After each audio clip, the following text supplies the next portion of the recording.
very shy about meeting you. We have been going out a long time and... A private conversation took place inside the palace earlier this year, and the people in that room were never supposed to talk, but someone did. And what Catherine was told about becoming queen is so significant, so specific, and so unexpected that it is now reshaping everything insiders thought they understood about the future of the British monarchy. The conversation nobody was supposed to know about. There are moments inside institutions, as ancient and as carefully managed as the British monarchy, that are never intended for public knowledge. Decisions get made, conversations happen, and the people present understand without being told that what has passed between them in that room is to remain there permanently. The palace has always operated this way.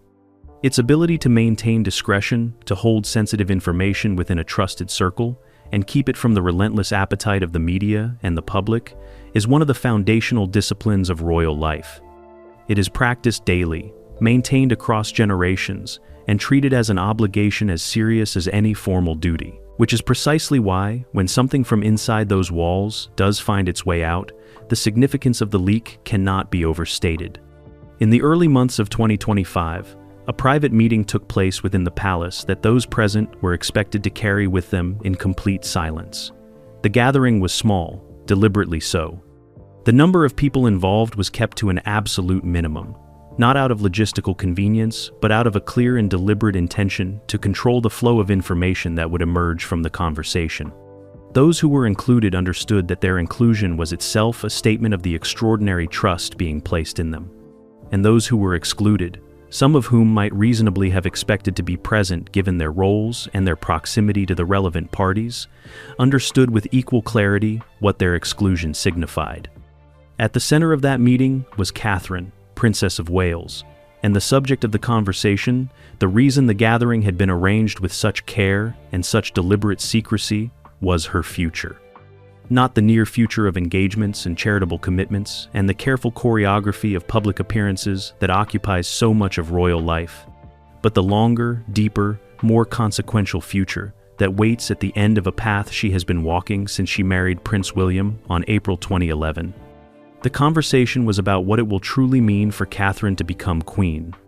And what she was told in that room, by people who have spent their lives inside the institution and who understand its demands with a clarity that no outside observer can fully replicate, was not what most people would expect.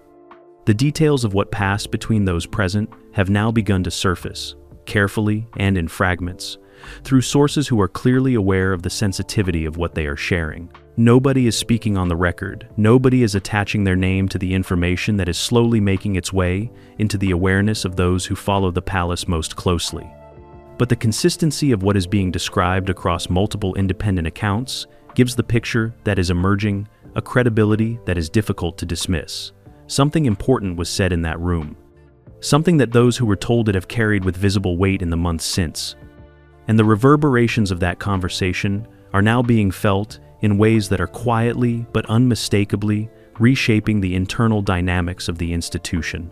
To understand why this conversation happened at all, and why it happened when it did, requires appreciating the particular moment the monarchy finds itself in during 2025. King Charles, having navigated his own serious health challenges with the disciplined stoicism that defines his character, has become increasingly focused on questions of transition and continuity that a monarch in robust health might feel less urgency about confronting directly. Those around him describe a man who thinks in long time frames, who has always taken the obligations of institutional stewardship with the utmost seriousness, and who is now applying that same serious and unflinching attention to the question of what the monarchy will look like when the next chapter begins. In that context, ensuring that Catherine was fully informed, fully prepared, and fully aware of everything that her future role would genuinely demand was not a kindness or a courtesy. It was an institutional necessity. And so, the conversation happened. And what was said inside that room has now begun, piece by careful piece, to change the way people who know the palace best understand where the monarchy is going and what Catherine's place within it will truly be. What Catherine was actually told. The substance of what Catherine was told during that private meeting is, by any measure, remarkable. Not because it contains dramatic revelations about palace intrigue or personal conflict, although the implications of what was shared carry their own form of tension, but because it represents a level of institutional candor about the realities of queenship that is almost without precedent in how the palace handles these matters. Senior royals are prepared for their futures through a long and gradual process of immersion, of learning by doing, of absorbing the culture and the expectations of the institution through years of accumulated experience rather than direct and explicit briefing. What Catherine received was different.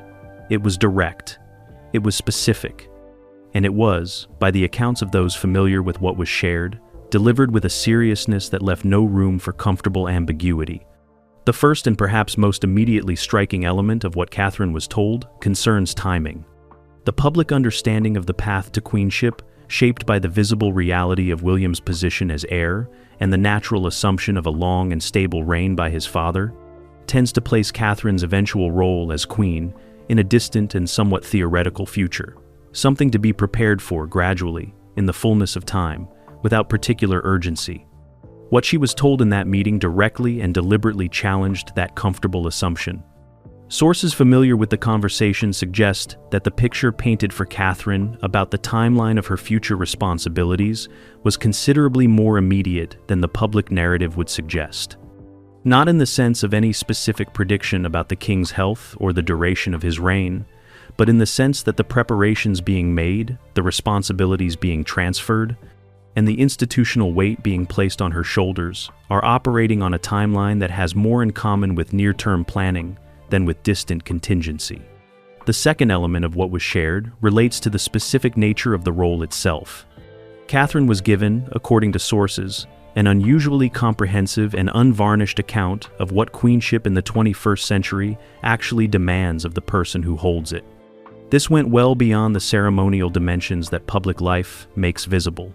It encompassed the private and relentless work of maintaining the institution's credibility across an extraordinary range of relationships, managing the expectations of a family that is simultaneously a public institution and a collection of complicated human beings, and carrying the symbolic weight of the crown in a media environment that offers no quarter and no privacy to those who wear it. She was told, in terms that those present describe as bracingly honest, would not serve the purposes of a ponic meeting focused so deliberately on what follows it, that the role of queen is not something that can be fully understood from the outside, and that the reality of it is both more demanding and more consequential than any preparation can completely anticipate. The third element concerns the specific expectations being placed on Catherine personally, distinct from the general demands of the role. She was told that the monarchy's long-term credibility, its ability to maintain the trust and affection of the public across the turbulent decades ahead, depends in ways that are both measurable and profound on her ability to embody a particular kind of leadership. Not the distant and formal leadership of monarchs in previous centuries, but something more human, more emotionally intelligent, and more directly connected to the lived experiences of the people the crown exists to serve. She was told, sources suggest, that she is uniquely positioned to provide exactly that kind of leadership. And she was told that the institution is counting on her to do so, not eventually, not someday, but beginning now, in the choices she makes daily and in the way she carries herself through every public and private moment. What was also communicated, and this is perhaps the detail that has circulated most consistently among those familiar with the meeting, was that the support structures being built around her are themselves an expression of that confidence and that expectation. The expanded role she has been given within the palace's internal workings, the access she has been granted to conversations and decisions that go beyond the ordinary remit of her current position, and the deliberate effort to ensure she is fully informed about the institutional landscape she will one day lead are not incidental or coincidental. They are the palace's way of saying, in the most practical and concrete terms available to an institution that rarely speaks plainly, that her time is closer than the world understands, and that the preparation must match the reality of that proximity. The weight of what queen actually means. There is a version of queenship that the public sees and understands, constructed from decades of imagery, ceremony, and carefully managed narrative. It is a version built from state occasions and formal portraits, from the measured language of official addresses and the gracious composure of public engagements. It is beautiful in its way, and it captures something real about the role. But it captures only the visible surface of something whose true weight and complexity lie almost entirely beneath that surface, in the daily and relentless demands of an institution that never pauses, never rests, and never fully releases those who lead it from its expectations. Catherine was told about that deeper reality during the meeting that took place in early 2025, and the picture that was painted for her was, by all credible accounts, considerably more unsparing than the kind of gentle preparation that palace tradition might ordinarily provide. Those who delivered the briefing understood that she was not a woman who needed to be protected from difficult truths. She had already demonstrated, through her handling of her own illness and her navigation of the relentless public scrutiny that has followed her throughout her royal life, that she possessed the resilience and the clarity of mind to absorb hard realities without being diminished by them. And so, they told her, with a directness that sources describe as almost unusual for the palace context, what the crown truly asks of those who wear it. The first dimension of that reality, and the one that those who briefed her apparently spent the most time on, concerns the total and non-negotiable nature of the role's demands on personal life and private identity. The monarchy does not distinguish between the public and the private person in the way that most modern individuals understand that boundary to work. For a queen, every decision, every relationship, every expression of preference or personality exists within the institution's frame and carries the institution's weight. The moments of genuine privacy are rare, carefully protected, and always shadowed by the awareness that they exist only by permission of a role that could, at any moment, reclaim them. Catherine was told that this reality, which she has already experienced in partial and preparatory form as Princess of Wales, intensifies dramatically upon becoming queen in ways that cannot be fully anticipated in advance. The second dimension concerns the monarchy's relationship with the political and social life of the nation, and the extraordinary discipline required to maintain the crown's position above the fray of partisan controversy, while remaining genuinely and visibly connected to the human realities that shape ordinary life. This is, those who briefed her apparently acknowledged openly, one of the most technically demanding aspects of the role. The space in which a queen can move, can speak, can make her values visible, without crossing the invisible but consequential line into political territory, is narrow and requires constant and sophisticated navigation. Catherine was told that her instincts in this area are among her most valuable assets, but that instinct alone is insufficient.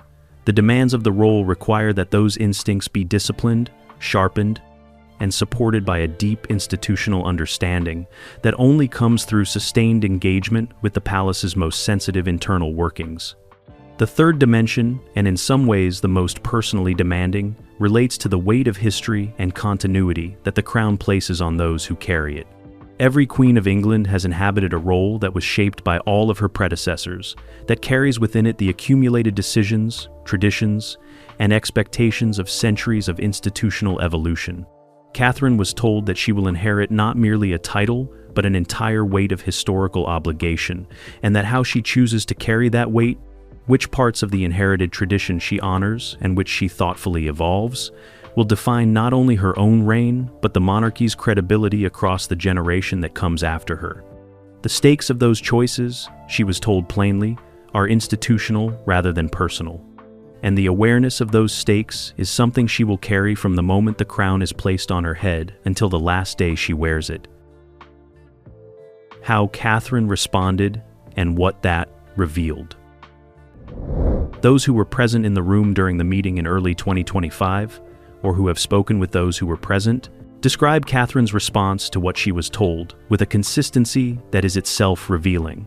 They had anticipated, it seems, a reaction shaped primarily by the weight of what was being shared, an acknowledgement of the gravity of the information, a measured and composed response that reflected the training and the instincts of a woman who has spent years learning to manage her public presentation with extraordinary care.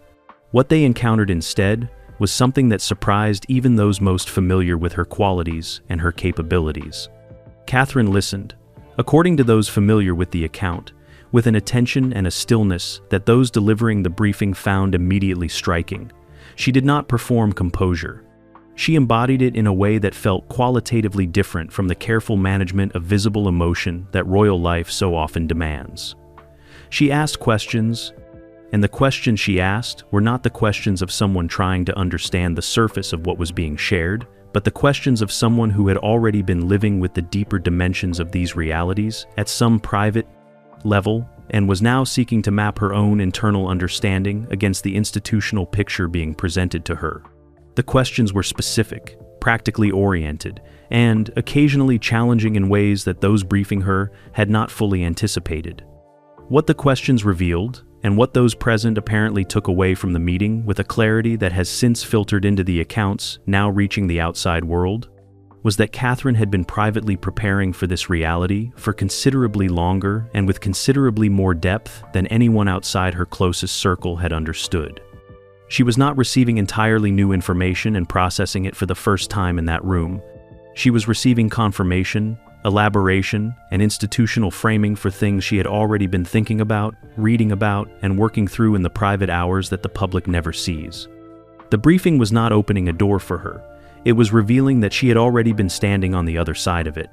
In the months following the meeting, those who observe Catherine closely and who are aware of what took place in that room have noted a subtle but consistent shift in how she carries herself and how she approaches her work. It is not a shift that would necessarily be visible to a casual observer, but to those who know what to look for, it is unmistakable. There is a quality of settled purposefulness in how she engages with her role that was not quite so pronounced before. A sense that she is no longer moving towards something distant and theoretical, but is already, in the most meaningful sense, inhabiting the early dimensions of a responsibility she now understands with full and unambiguous clarity. Her public engagements in the months since early 2025 have carried that quality in ways that royal correspondents with the most acute instincts have begun to notice and comment on privately. The causes she has chosen to emphasize, the language she has used in public addresses, and the specific ways in which she has positioned herself in relation to the institution's broader public narrative all reflect a woman who is operating with a coherent long-term vision rather than managing a series of individual obligations. And those who know what was said to her in that private meeting understand exactly where that vision came from and why it now shapes everything she does. The people who were deliberately kept out of the room. In any institution, the question of who is excluded from important conversations is at least as revealing as the question of who is included. Inclusion signals trust, proximity to power, and alignment with the direction the institution is moving. Exclusion signals the opposite, or, at minimum, signals that those making the decisions have concluded that certain individuals do not need to be part of the conversation, which, in a palace context, carries its own sharp and unmistakable message. The meeting that took place in early 2025 was defined not only by what happened inside the room, but by the carefully considered decision about who would not be there. The most significant exclusion, and the one that has attracted the most attention among those familiar with the situation, was Camilla, Queen Consort. Her absence from a conversation of this magnitude, a conversation about the future of the monarchy and the preparation of its next queen, is not a detail that can be filed away as logistically incidental. Camilla occupies a formal and constitutional position within the institution that would, under any ordinary reading of palace protocol, have given her a reasonable claim to involvement in, or at minimum awareness of, a meeting of this significance. The fact that she was not there, and that the decision to exclude her appears to have been made deliberately and maintained consistently until the details began to leak, is a statement about the internal geometry of power within the palace, that those who understand the institution read with great care. Sources suggest that Camilla's exclusion was not the product of personal animosity or any dramatic falling out within the royal household. The relationship between Camilla and Catherine has always been one of managed civility rather than genuine warmth, a pragmatic mutual accommodation between two women who understand their respective positions within the institution and the value of maintaining its outward coherence. What the exclusion reflects instead, according to those familiar with the decision-making behind it, is a clear-eyed assessment on the part of those who arranged the meeting that the conversation about Catherine's future was one that needed to remain outside the particular sphere of influence that Camilla represents within the. It encompassed the private and relentless work of maintaining the institution's credibility, palace's current structure.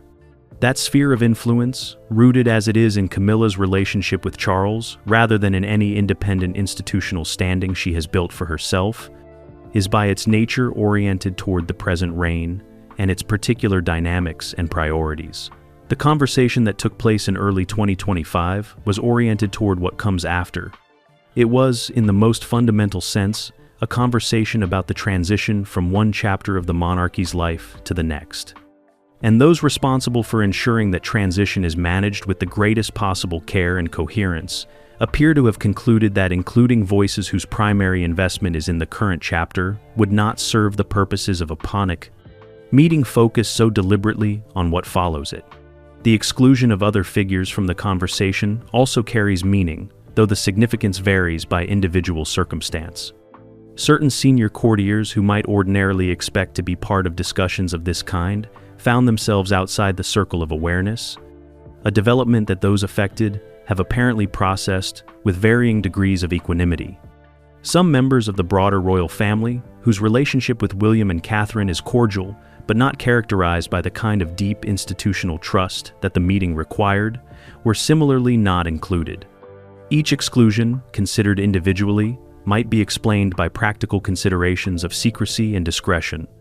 Considered collectively, they paint a picture of an institution drawing a very deliberate line around a very specific set of relationships and alignments as it prepares for the future it can see approaching. What all of the exclusions have in common is that they reflect a judgment about whose perspective and whose awareness serves the long-term health of the institution as it moves toward a future centered on William and Catherine. That judgment, made by the king and by those he trusts most completely, is itself one of the most significant signals to emerge from everything surrounding this meeting. It tells the story of a monarchy that knows exactly where it is going and has decided, with uncommon clarity and deliberateness, exactly who it is going there with. Why this changes everything about the future of the crown. The details that have leaked from the private meeting of early 2025 are significant on their own terms.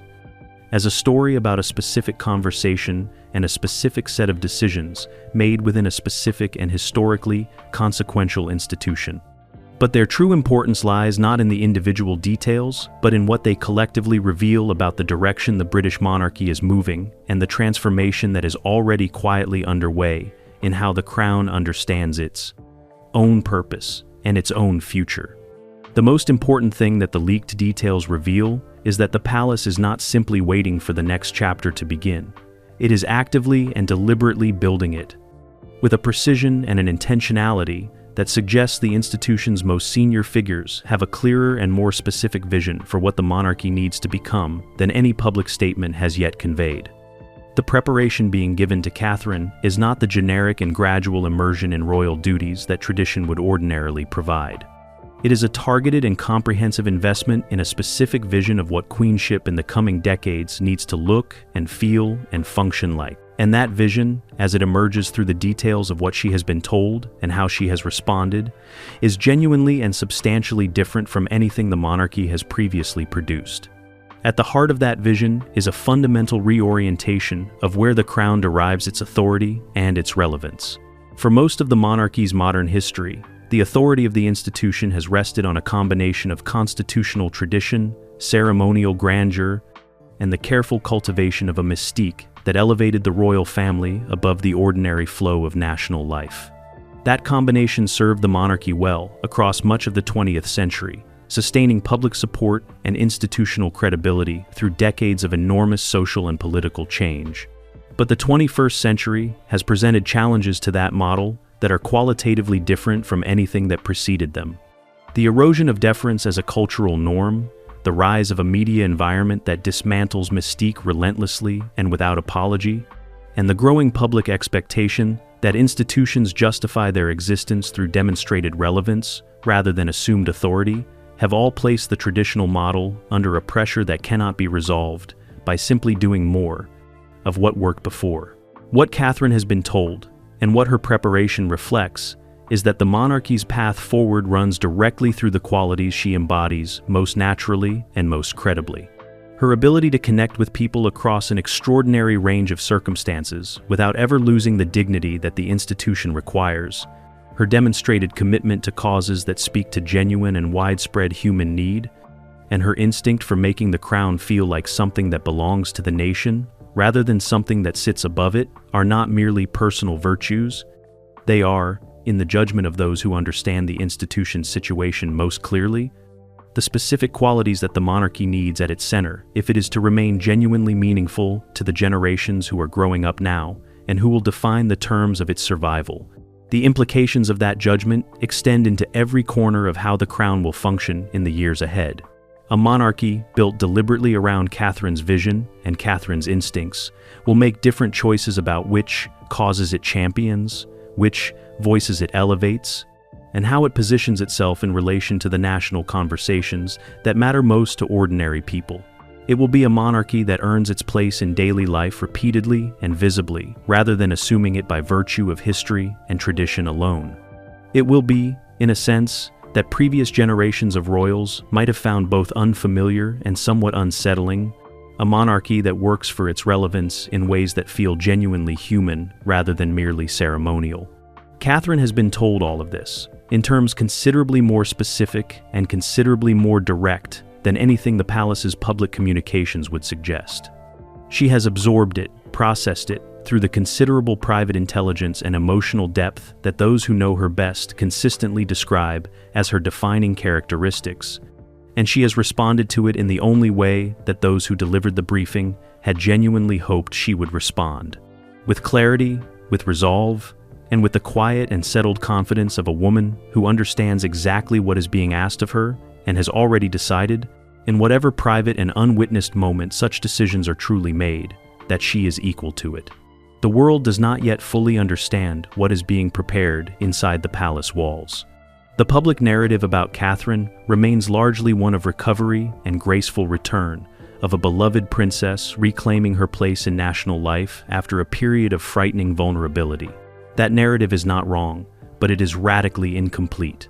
Beneath it, and increasingly visible to those who know where and how to look, is the story of an institution making its most consequential preparation in a generation.